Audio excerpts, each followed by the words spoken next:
Hi everyone, welcome to the Navigant Credit Union Broadcast Center. I'm GoLocal News Editor Kate Nagel. Thanks for tuning in this Thursday afternoon. Lots going on in the city and nationally, but we've got a great lineup for you here in studio. I'd like to welcome my first guest, Sandra Tremblay with Stormtree. Thank you for joining us today. Thank you for inviting us. Well, we have visuals. I love show and tell. So this is an innovative stormwater management system based here in Rhode Island, and basically give us how this all started.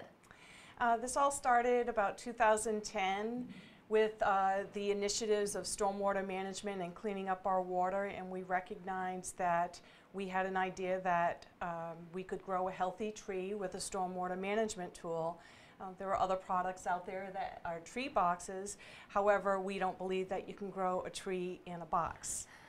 So we came up with an open design system where it allows for a tree to integrate with the stormwater collection and remediation, and it allows the tree roots to healthily grow within the system itself and outwards.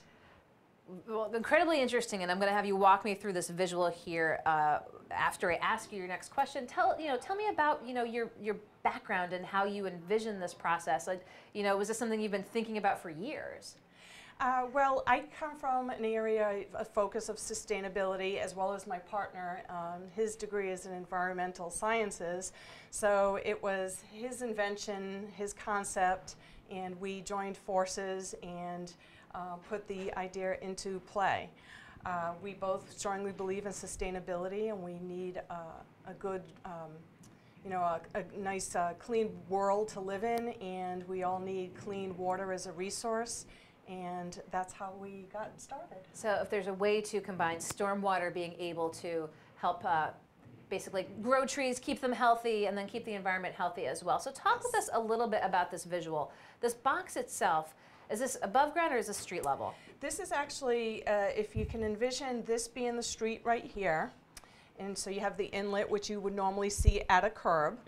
So essentially the frame of it is subsurface, so this would be ground level with the sidewalk. And so the storm water, when we have a rainstorm like we did the other day, and that water is traveling down the street, it's picking up all kinds of pollutants, metals, different pollutants from cars, phosphorus, nitrogen, which are very technical, but essentially those are pollutants that are contained in tree fertilizer, as well as grass fertilizer, and dog poop. We all love our dogs, but the poop does contain some of those pollutants as well that is not good for the groundwater. So talk with us a little bit about the system then. So it comes alongside the road. You've got the roots growing out here nice and nice and big. So talk with us about that. So it goes in there, and that's basically the system. So essentially the water will come into the inlet. Inside the system, which unfortunately you can't see it from this angle, but there is a container on the front end. So the water comes in, drops into the container, so the heavier sediments like sand, especially in the winter time, would settle to the bottom of the container. As the container fills with water, that water rises and goes over a wall within the container and infiltrates through a soil recipe that we came up with, and through that recipe the contaminants, the pollutants are grabbing on to the soil through a biological, physical process. And then the water itself would infiltrate further through the engineered media, the soil that you can't quite see below here, and then go into the aquifer and a perforated underdrain pipe that travels the water as well. Wow, it sounds, both simple and complicated at the same time. So talk with us a little bit about that soil makeup and how you came up with that idea. If you think about like aquarium gravel and sand, it's similar to that type of mix with some other elements that are involved in a proprietary recipe, and it's designed in such a way that it is grabbing onto the pollutants as the pollutants are traveling through with the water. So one thing to keep in mind is through an initial rainfall, when it first starts raining, and especially if it hasn't rained for a few days or weeks before that, there's a lot of pollutants that have been collecting along the roadside. So that initial rainfall is collecting all those pollutants. Those pollutants are going somewhere along with the water. If our system is in place, it's going into our system, and our system is filtering through some of those pollutants and remediating some of that water in the process. The side benefit is The tree actually benefits from the water going into the system as well as the pollutants. So the pollutants are not great for the water, but good for the trees, because in tree fertilizer and grass fertilizer, there are many chemicals that are on the ingredients list that are not necessarily good for the water, but obviously we use them because we want green trees and we want green grass. Now you've got this construct here. Is this an additional piece? Does that pertain to this? Yes, this particular piece actually is the grate that goes on top. Okay. So typically in a lot of other type, you see trees along the sidewalk that may or may not have a system, not even necessarily ours, but they may have a cast iron grate. If the tree grows over a certain period of time and the trunk grows in circumference too much, then the iron grate actually will suffocate the trunk. Ooh. So by using a fiberglass grate such as this, it's ADA compliant, so it's the American Disabilities Act, it's compliant, non-skid surface, so nobody's going to slip along the sidewalk. And because it's fiberglass, it also is versatile. We can cut it on site at a project. We can cut it in the future to allow for growth of the tree as well, and it's also cost efficient. So here's a quick question for you. Can trees be retrofitted to the system, or is this just for new trees? Trees could be retrofitted to the system. The system also will work with or without a tree, but obviously people like green, people like tree canopies, so it creates shade. They like the aesthetics of trees, so we like to incorporate a tree with our system. And so talk a little bit about the business and about the audience so far. Our audience, our typical audience, are civil engineers, landscape architects, municipalities, developers. Our systems are typically part of an overall big project. So ultimately our audience or our customer would be the general contractor that wins the project, and probably somewhere on the plans the engineer may have called out for tree filter systems because it helps with drainage requirements. Okay, so generally big projects. Any other places that you're looking to go with it? We actually are installing tree filter systems on a national level. Wow. So we're on the East Coast, the West Coast. California is very progressive, and also in the upper Midwest because of the Great Lakes. Currently we're expanding internationally. We've been participating in U.S. trade missions with the Office of the Rhode Island Commerce Corporation and extending our network to be able to export our systems. Well, very good. And look, just last question about this, the system itself and the manufacturing of it. Where does that take place? The manufacturing of the system would take place, it's really sensitive to geography. So if we have a project in California, we would need to secure a vendor or precast concrete company in California, because feasibility-wise, it wouldn't make sense to manufacture a concrete structure and then ship it across the country. So we would actually source our product locally to the project, but we design the systems and provide detail here in Rhode Island. So, goodness, based here in Rhode Island, going internationally, you talk about making this global reach, you know, very focused on this system itself. I mean, is this the company's bread and butter? Are we going to see different technologies, or is this going to just be something that you're looking to get into more and more spaces? Well, we're working on different technologies. However, right now we do sell this one system. However, we sell it in multiple configurations because each project site is unique. So for instance, if this was a 5x7 system and it needed to be configured the other way because the sidewalk isn't wide enough, we could have it custom manufactured to accommodate those needs, as well as just multiples of different needs that happen on project sites. Well, it's always great to get cool, innovative tech companies, environmentally sustainable tech companies here in the studio and let folks know what's going on, not just here in Rhode Island, but across the country and around the world. We'll be sure to put links up to Stormtree, but Sandra Tremblay, I appreciate you taking the time to come in today. Thank you so much. And let folks know all about the system. So kicked off with tech, but we're going to move to news and politics, so don't go anywhere. I'll be right back here in the Navigant Credit Union Broadcast Center.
everyone. Welcome back to the Navigant Credit Union Broadcast Center. I'm GoLocal News Editor Kate Nagel. Thanks for joining us for the 3 o'clock show on a very busy day. I've also got a very busy guest here in studio with me, Dee Dee Whitman, independent candidate for Providence Mayor. Dee Dee, thanks for joining us today. Thank you for having me. I appreciate it. The big news of the day, obviously, is the bus strike here in Providence. I had the opportunity this morning to be over at King, over at Bishop, see what was taking place, to actually talking with some parents. We've known about this now for several weeks, and we knew it was looming on the horizon. Clearly a protracted battle between First Student and the Teamsters, and we saw today clearly the strike take effect. So talk with us a little bit as you eye the mayoral position. We had the opportunity to chat when you kicked off your campaign about why you were looking to run, but I mean, this is probably one of the bigger issues facing the city that we've had in a while. Well, it's, as you said, he's known about it.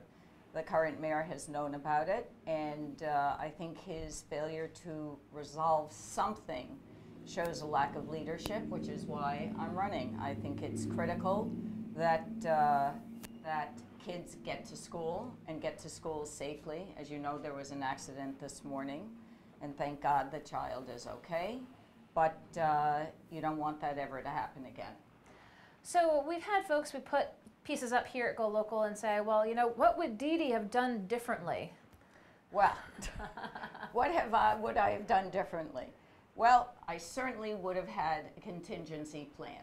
Now, I heard that they've said that they've tried to get buses in the past, but I don't know whether that means now or whether that means really in the past. But if that didn't work, if you couldn't get buses from other states, why didn't you talk with other cities in Rhode Island and try to have a rotating schedule? And you have their buses when they're through. You talk to the teachers. If he had a good relationship with the teachers, which clearly he does not, no contract for 2 years. If he had a good relationship, you'd get the teachers to come in at 9:30, and then school would start. Well, again, we're keeping close eye on what takes place now after the day one of the bus strike, and there doesn't seem to be an end in sight at any time soon. You know, speaking of school safety issues, one of the things implemented under this administration, as you know, were the speed cameras. Now, put out under the guise of being a safety measure for schools within a fairly large geographic distance from schools and rotated around to the city. We've seen the implementation, we've seen the revenue that's come from it. What's your thoughts on that? Is it really school safety, or does it appear to be more of a revenue look for the city of Providence? Well, I think it's a money grab, and we've seen what the tickets amounted to, but we haven't seen what's really come in yet to the city finance coffers. I would absolutely get rid of it. First of all, I think it's a disgrace. What happened to our mayor when he said 4 years ago, when I get to City Hall, there's going to be no longer the philosophy of I know a guy. Well, we have the cameras because he knew a guy, and that was his chief of staff, who is a $60,000 a year lobbyist for the camera company. So much for I know a guy. I definitely would get rid of the cameras, and I'd have police rotating through the schools. I think it's more important that kids get to know a police person, know that they're there for their safety. And when I grew up, we used to have Officer Friendly. We thought every officer was named Officer Friendly.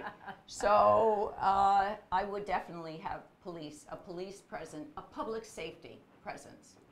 Public safety at schools and around schools unfortunately came to light with the unfortunate shooting that took place outside Central and Providence Career and Tech. Obviously, safety both at schools and around the city is an issue. We've talked a little bit about this. You really would want to look at the size and scope of the police force. Absolutely. They're down 100 officers, as is the fire department. 100 firefighters had to resign with his ill-fated coming in, and I'm going to show you who's boss with a shift change. And I think, again, this is where he shows an absolute lack of leadership. He is not friendly. He's not even cordial with his 3 most important unions, and even 4, and that's why I feel he's got to go. So clearly Providence does have some financial issues facing the city, apart from the pension obligation burden. But let's talk a little bit about economic development. And one of the things you'd mentioned before, Dee Dee, with the current administration is the mayor's look at sort of plugging that gap with selling the Providence water supply. Okay, well, that's just simply not going to happen if I'm mayor. Water is a right. It is Providence's asset, and it can't be sold. And who's to say, God forbid it's sold, that our water we don't have an experience like Flint. And if you talk to Cranston and if you talk to East Providence, they sold assets and it came back to bite them. Prices go up and possibly quality goes down. So speaking of economic development, we're right here in the heart of downtown, but one of the things that's directly behind us is the 195 land, and resting with the city council right now is a proposal by Jason Fain to build a 450-foot tower that would need a variance here in the city, or to go through the process at least. What do you hear from folks? What's your views on the Fain Tower proposal? I am definitely for development. I'm not for the height of the tower. But as we know, in building, the higher you go, the cheaper it is for the developer.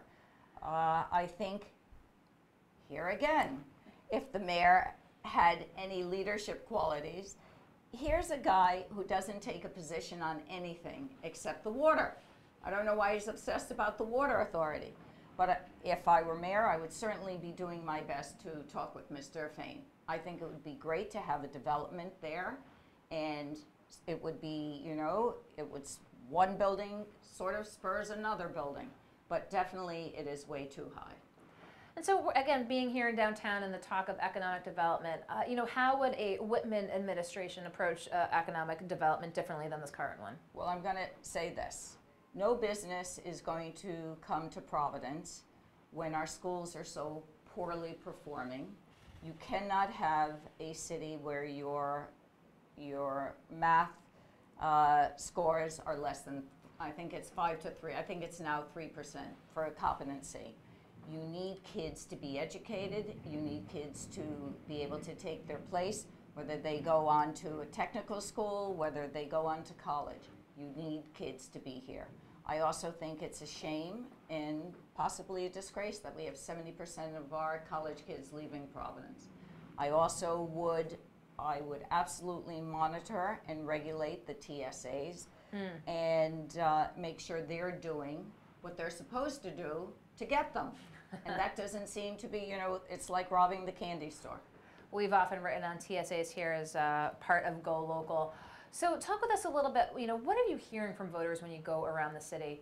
You just got the endorsements of former Democratic candidates Bob DeRobio and Kobe Dennis. So, as you go around, what are the big things that you're hearing from voters? And I want to thank them for that. That shows you what they must feel, because it's a big deal for a Democrat to support an independent. I hear, again, that kids are not being educated, that crime has gone up, as you can see by the 2 unfortunate and tragic murders of the children who were killed last week and 2 weeks ago. It's a disgrace. You need programs for kids after school. Many parents in our city are working 2 jobs. So kids need to know when they go to school from 8 to 6 that those are maybe some of the best hours of their day. And again, companies will not come here when the city looks disgusting and it's not clean. The roads are like a third world country. Our sidewalks are cracked and very often dangerous, and they're not accessible to many, many people. So you've got to clean it up. You've got to show that you're committed. You've got to show energy. It's almost as if there's a pall over Providence. And I don't want to be a downer, but you need a leader who is capable of getting along with people, who can collaborate with people, bring everyone in, and you have to bring in the big nonprofits, the nonprofits and the universities. You say bring them in, I'm assuming back to the table to talk about their role economically here in the city. Correct. Not as a piggy bank. Absolutely not as a piggy bank. but you need to bring them in to partner with us. Why isn't Brown, who has an esteemed education program, building a lab school or possibly taking over a couple of schools?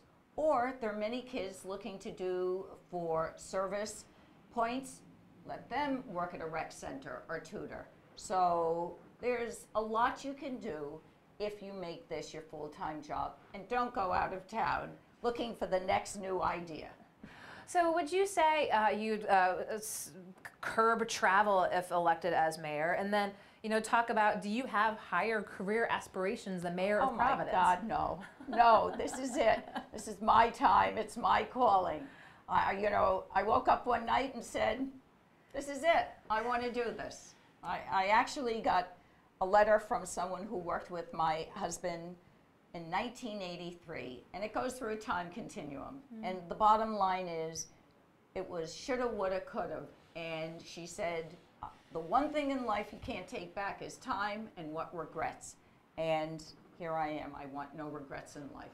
So here we are. It is a late September, obviously. It's a sprint to November now. For sure. Tell us a little bit about where we might find you and plans for campaigning in the coming weeks. All right. I'll be in the South Side. We're going there. I'll be in the East Side. I'll be in the West End. I will be all over. North End too. I don't want to leave anyone out. I will be everywhere to let people know who Diane Dee Whitman is, because I'm on the ballot. That's the ballot, as yes, Diane Dee. No Dee, Diane. But I've been known my whole life as Dee Dee. 2 N's, no H, Diane Dee Whitman. And we'll provide links to Dee Dee's campaign, and if you have any questions, I'm sure folks can reach out to you as well. Anything else you want to share with viewers while we have you here in studio? Let's see. I think that, again, I think the energy that I'm feeling from people around is we've got to get this guy out of here. 4 more years with him, and I'm fearful for the Providence that I love and adore. Well, I appreciate your coming in to tell folks a little bit more about your campaign and your platform. So, Dee Dee Whitman, thank you so much today. I appreciate it. I thank you for having me. Don't go anywhere. We're going to be back with Nick Heeman, president of the Providence School Board, here in the Navigant Credit Union Broadcast Center.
Hi everyone, welcome back to the Navigant Credit Union Broadcast Center. I'm GoLocal News editor Kate Nagel. Thanks for joining us for the News and Politics Hour. We're talking a little politics and news. Just had Dee Dee Whitman, independent candidate for mayor of Providence, here in studio. And now we've got a familiar face, Nick Heeman, the president of the Providence School Board. Thank you for joining us today. Great to be here, as always. Well, I appreciate your coming in. We certainly have a big issue to talk about. It is what's facing the city right now, and it is the strike that took place after protracted negotiations between the Teamsters, the bus drivers, and First Student and the bus company. Now, the school board doesn't have a dog in the fight, but you are tasked with overseeing education within the city. I mean, how did we get to this point? Well, our dog in the fight is our kids and the families that are affected by the strike. And these negotiations have been going on for the entire summer. Unfortunately, they've not been productive in terms of avoiding a strike. It's not the first time we've had to deal with it. Won't be the last time, unfortunately, that we have to deal with it. So our focus has been on preparing ourselves as best we can to deal with the 9,000 kids that no longer have a way to get to and from school, that rely on us to do that. And unfortunately, we have no viable alternative. There's no other company that can take on the amount of children that we need to transport. So we can't just go to the next available bus company to do that. And our focus has been on getting our resources and keeping all of our resources in the schools to make sure everybody's safe. What have you been hearing today, Nick?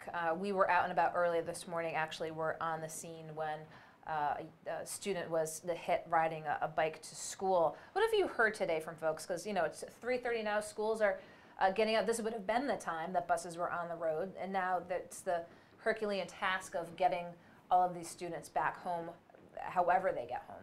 So I haven't at least been made aware of any sort of other injuries or safety-related issues. Been a lot of traffic.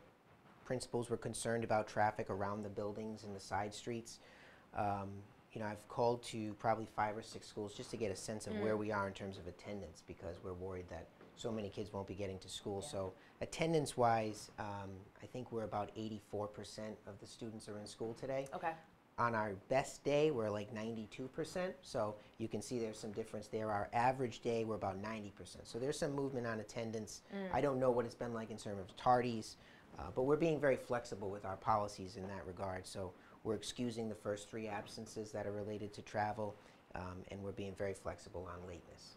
So we did see that, and we have reported it again, this grace period, if you will, the first few days. But what happens if this ends up being protracted, if this goes on for more than 3 days, more than a week? Yeah. Well, I mean, it's a huge concern, and there's no really easy answers. We're going to have to come up with long-term plans. Right now, if there are kids that are not getting to school, particularly we have 1,000 children with special needs that rely on us and cannot get to school any other way. We're going to have to try to find services to get them to work into their homes. We are reimbursing them for travel expenses.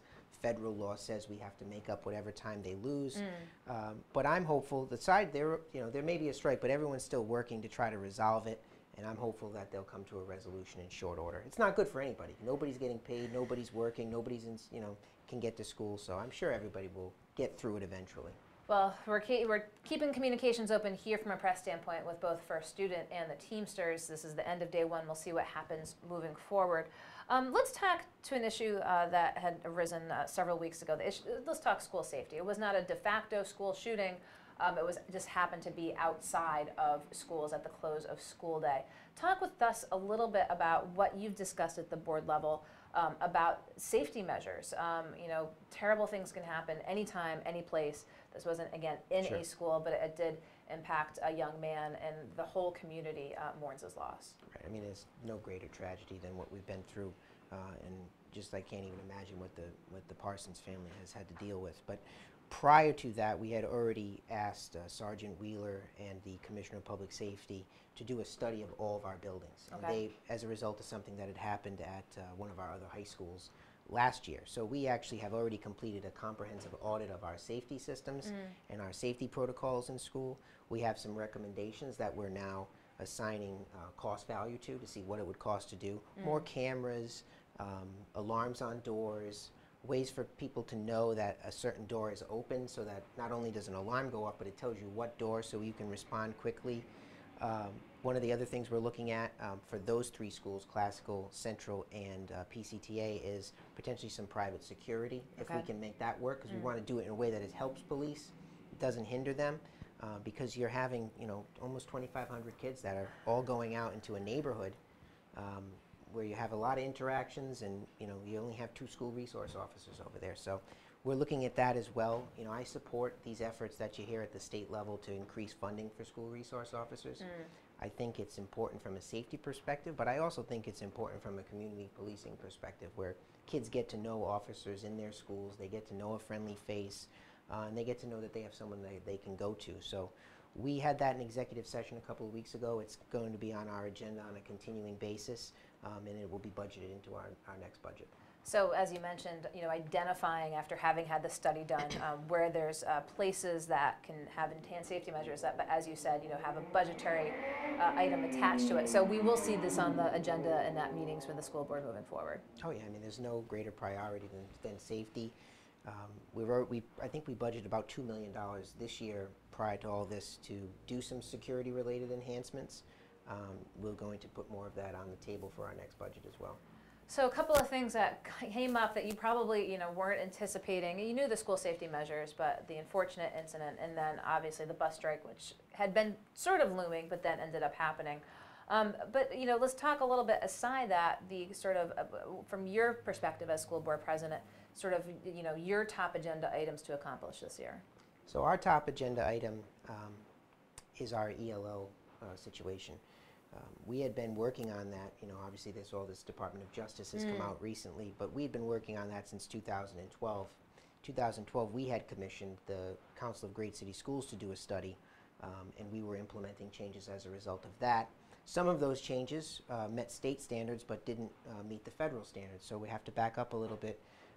But that's our number one issue. When I got on the board, we had 14% of our population in the schools English language learners. Today we have 32%, and it's not going to go down.